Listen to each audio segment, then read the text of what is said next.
Hey, it's ThePhatKidd here. Time to open your weekly booster pack. This week's show is going to be all about M11.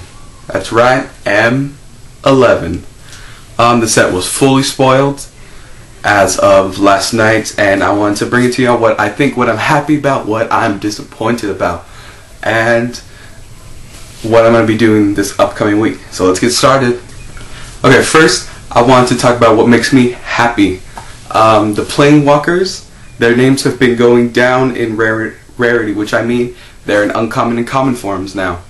And to a lot of people that might not be that cool or that interesting or to you, any of that, but think about it from my perspective. When I first started, I saw a Planeswalker, I was like, that's really cool. And I saw it and I was like, that's a rare, I'm not going to get him, that sucks.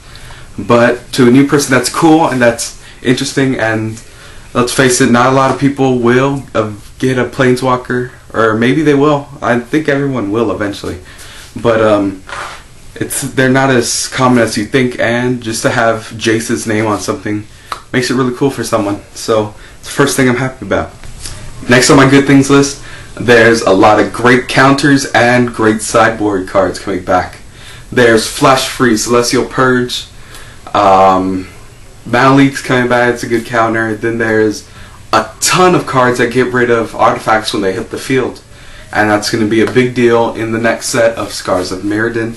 And I like that they're paying attention to, because I really didn't think they were going to reprint didn't think they were going to reprint Celestial Purge and Flash Freeze because Jund is rotating out, but maybe those three colors will have a big impact on the next metagame once Shards does rotate out, and Wizards is anticipating that. They also reprinted Swerve and Twincast, but by different names and different colors, which is hilarious. Swerve is reprinted as Redirect, I think, with a cost of double blue mana, and Twincast is reprinted as Reverberate, I think, costing double red, and that is very interesting. I'm gonna have a lot of fun. I already think about it. Banefire at 5 uncounterable. Copy that, and that's 2 uncountable. That's 10 uncountable damage if I have the rules understood right, and that's pretty cool. It's gonna be fun to mess around with those.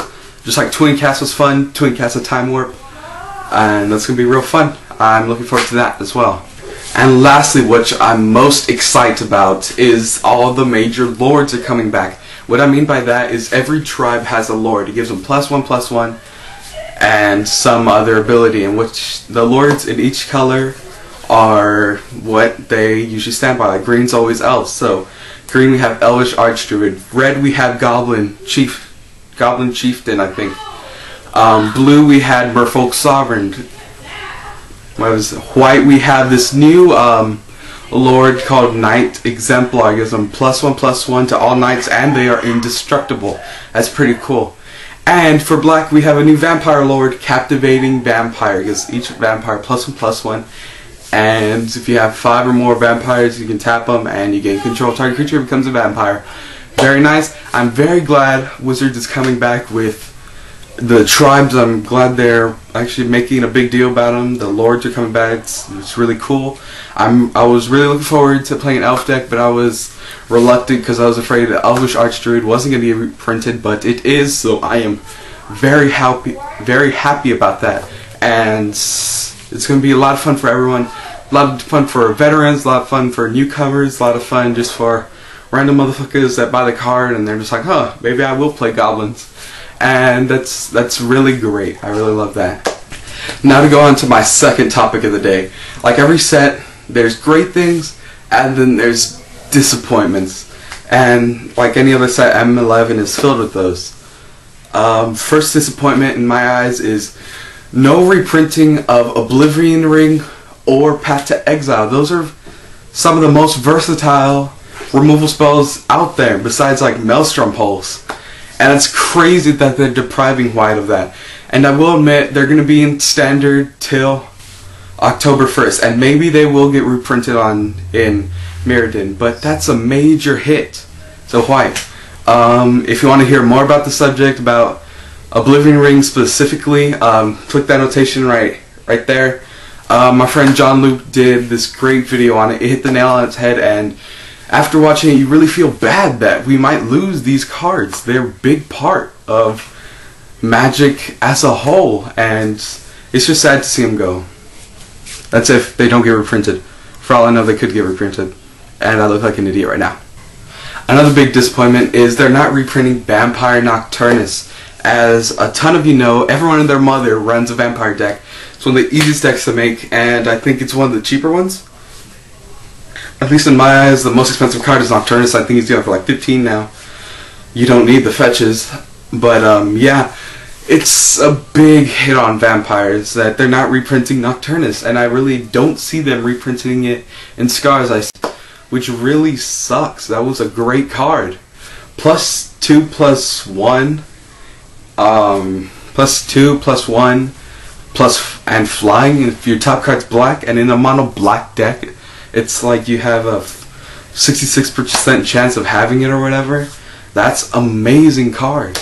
But it's just really, it hurts me to not see that card coming back, and I don't know why they would not reprint it. And it's just really a bummer from a vampire player like myself to not have him coming back.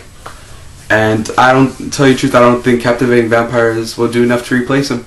I think Vampires is going to be a good enough deck to play, but I don't know, I don't think it's going to be enough.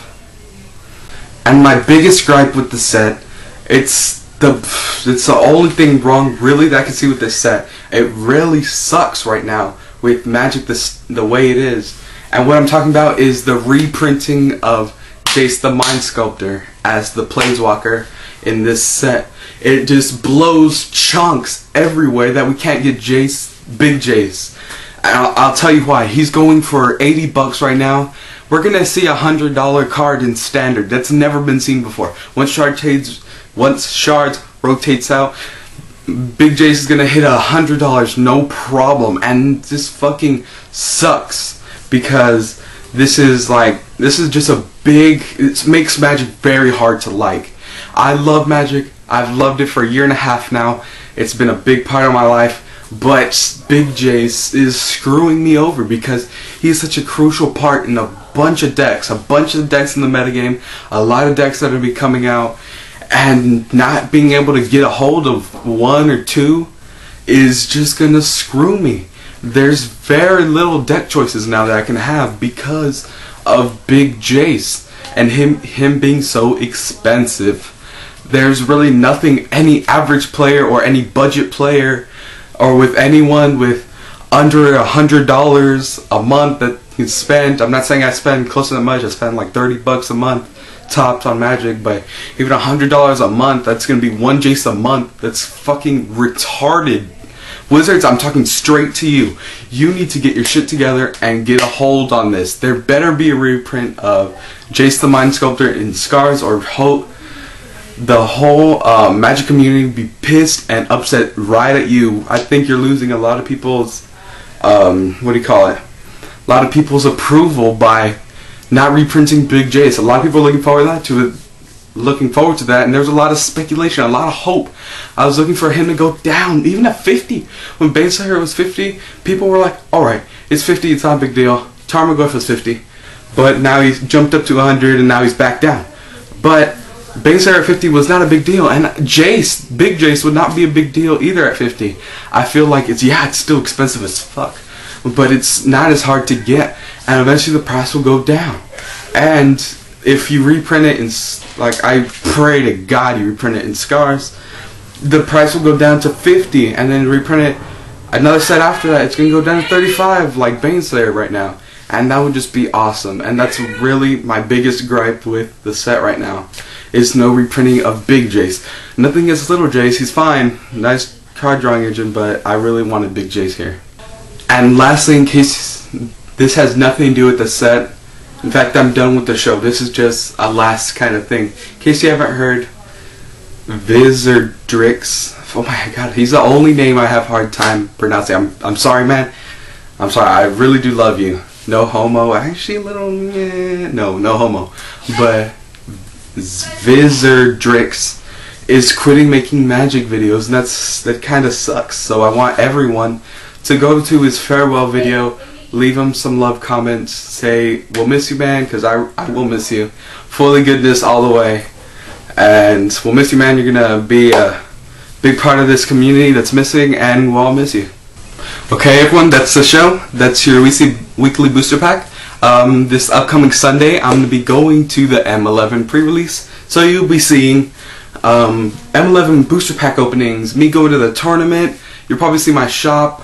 I'll talk to you in between rounds, what I played, what I see, what I think about the set so far. Other cool stuff. If I win packs, I'll open some more packs. My brother should be going with me, so when we get back, I'll show you what he pulled, and all of that good stuff. Everything that comes with a Magic pre-release. I'll show off my Sun Titans, my 2, I'll be like, ah! But that's basically it. The Fat Kid here with Weekly Booster Pack, signing out.